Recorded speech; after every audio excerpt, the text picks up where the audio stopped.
The sea.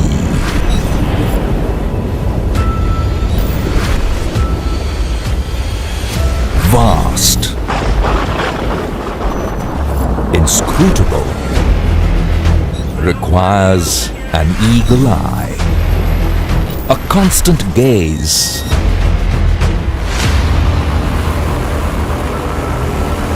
On all that pass.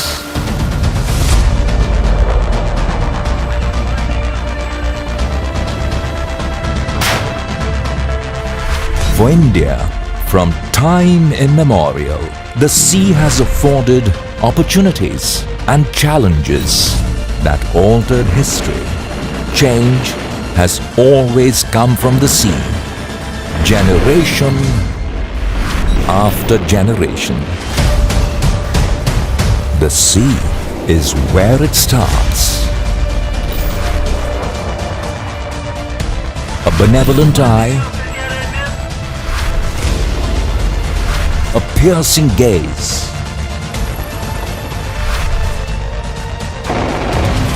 the Indian Navy is tasked with both. Defending India's sovereignty, uncovering threats, aiding partners,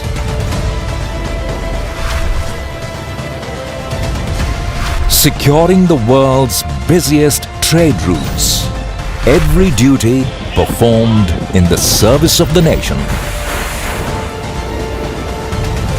We are the Indian Navy. Combat ready, credible and cohesive.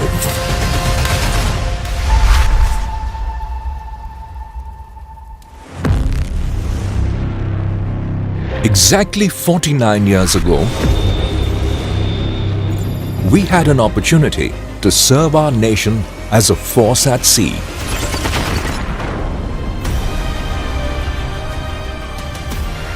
(1971). Millions were forced to flee from East Pakistan. With no political resolution in sight, conflict became inevitable.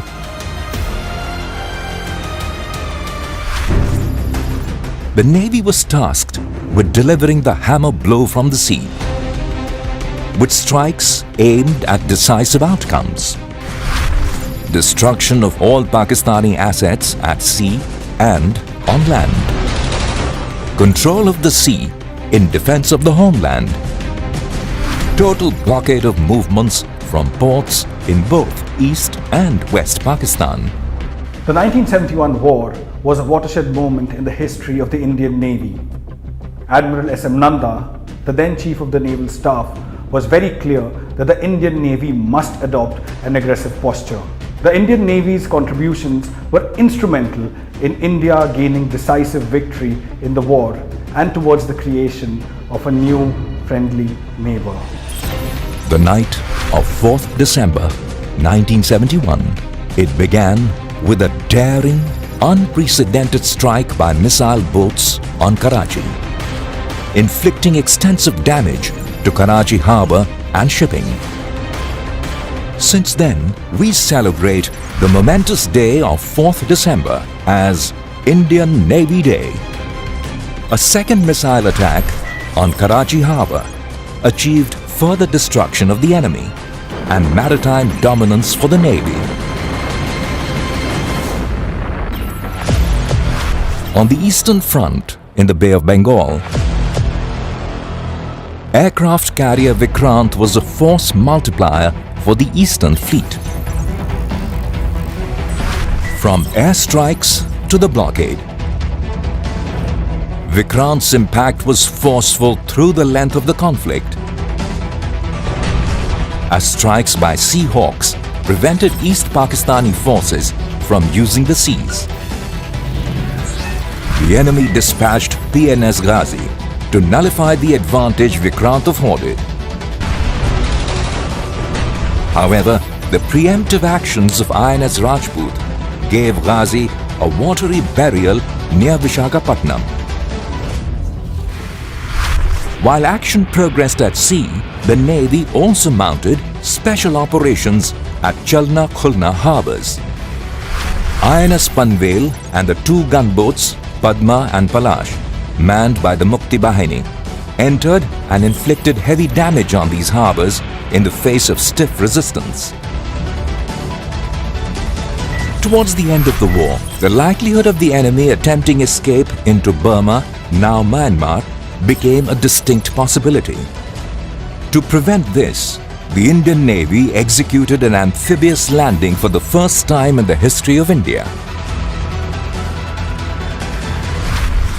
As we celebrate our victories, we also pay homage to the brave martyrs of INS Khukri, who made the supreme sacrifice in discharging their duty in the late hours of 9th December. We owe a debt of gratitude to martyrs and veterans of the 1971 war. So this year, we begin the Golden Jubilee celebrations of our victory and the Navy's decisive role in the conquest of a foe and the creation of a friendly neighbor.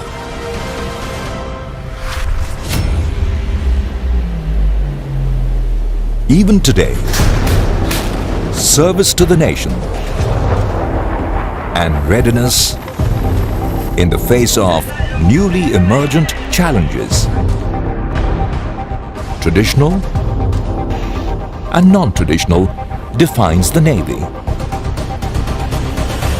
As tensions simmered along the northern borders, the Navy also increased its operational readiness and preemptive deployment.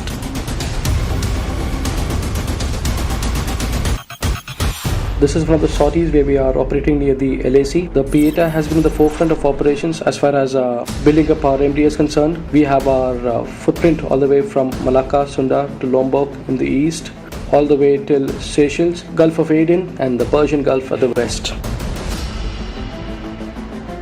We are getting many tri-service operations coordinating with Indian Air Force and Indian Army.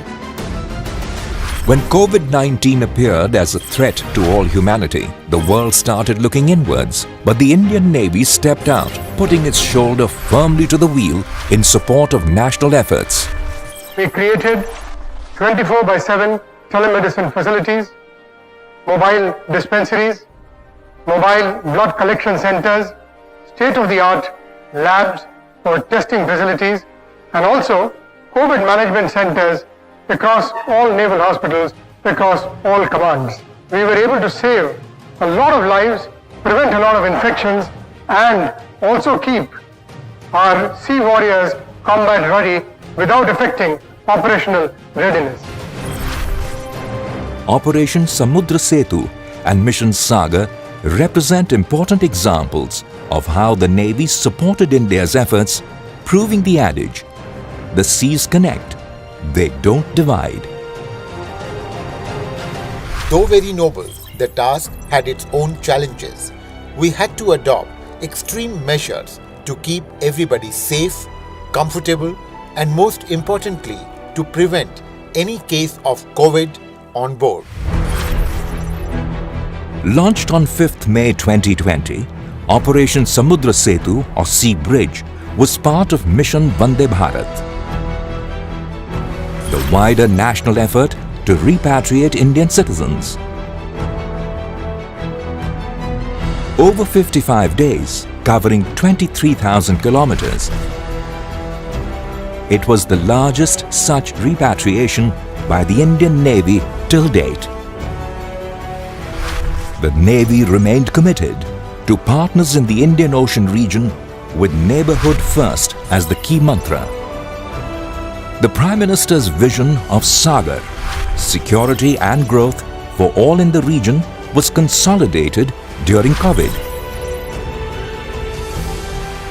Naval aircraft flew multiple sorties, ferrying equipment, medical personnel and medicine across the country. There were many of the doctors and many of the nurses and many of the paramedical personnel who were themselves as a part of this war afflicted by COVID-19.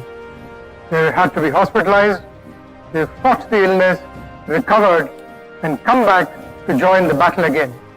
We are indeed proud of our healthcare workers.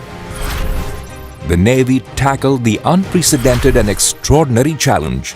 Special protocols were swiftly deployed to prevent COVID-19 spread on Navy ships, ensuring that caregivers would not be care seekers. Sick bay complex has 2 isolation wards, that is 1 and 2. Therefore, 8 patients can be isolated in these wards. The circulation, the speciality about these wards is that the circulation is enclosed. The air is directly sucked from the atmosphere and then it is exhaust is directly to the outside, so that the circulation inside does not get mixed with the ventilation which is for the remaining of the ship.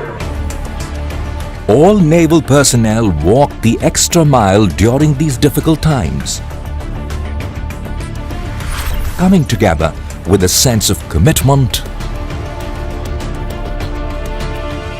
and courage, converting adversity into opportunity through innovation and ingenuity.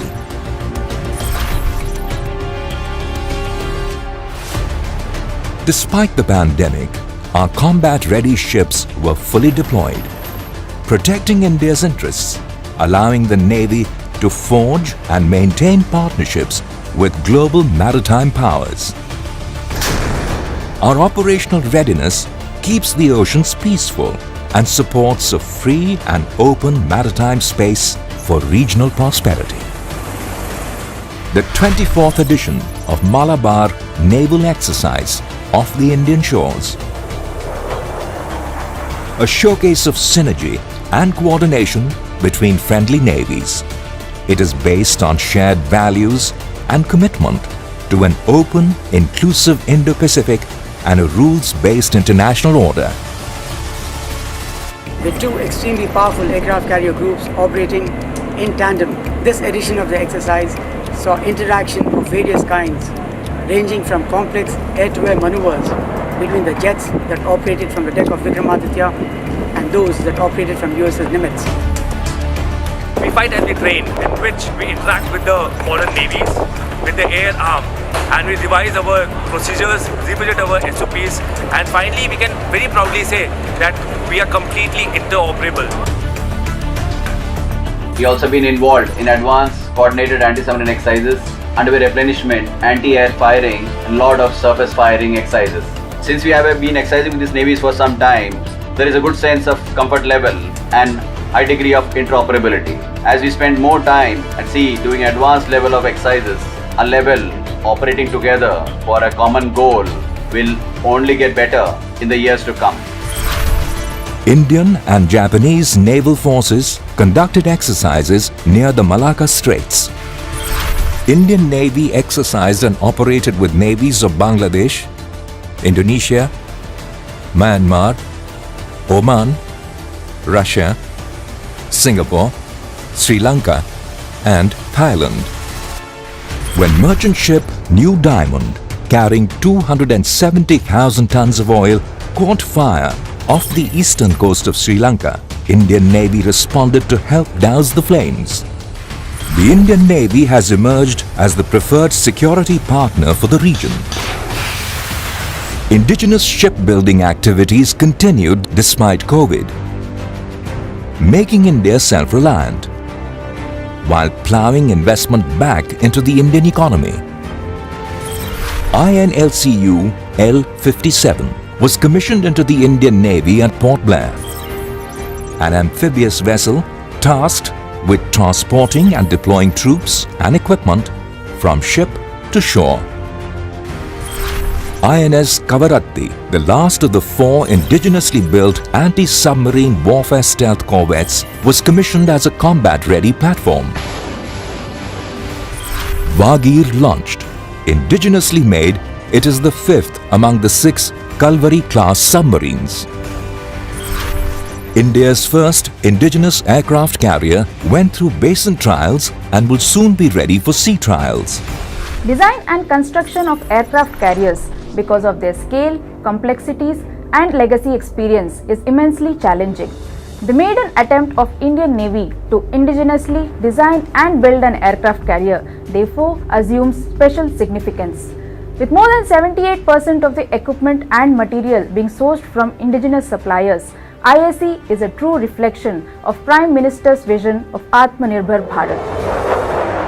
IAC has completed trials of equipment and systems in harbour and is now being readied for sea trials.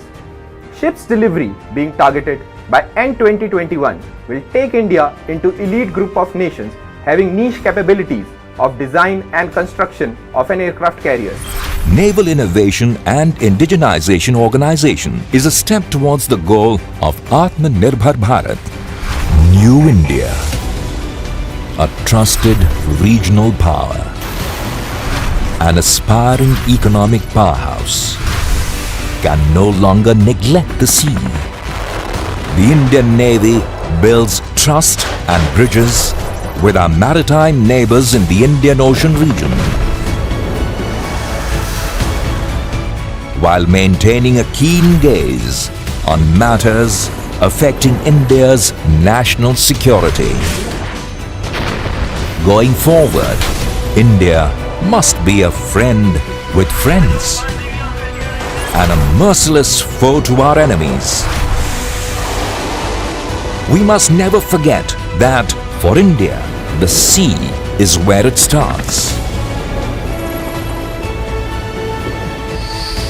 Therefore, the Indian Navy will forever be combat ready, credible and cohesive.